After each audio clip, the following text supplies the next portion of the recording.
यानंतर आणखी एक महत्त्वाची बातमी। देवस्थान इनाम जमिनींसंदर्भात सरकारने मोठा निर्णय घेतलाय। जमिनी पुजारी यासह वाहिवाटदार तसंच मिराजदार यांच्या मालकीच्या करण्याचा निर्णय घेण्यात आलाय।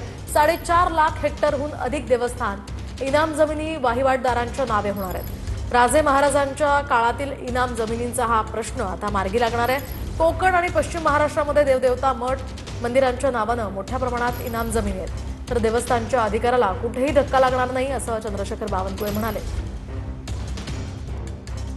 गल्लत आहे तुमची, असा निर्णय नाही आहे। परवा आम्ही महसूलच्या वेबसाईटवर कायदा अपलोड केलेला आहे। माझी राज्याच्या सर्व जनतेला आपल्या माध्यमातून विनंती आहे, त्या कायद्याचं प्रारूप आलेलं आहे।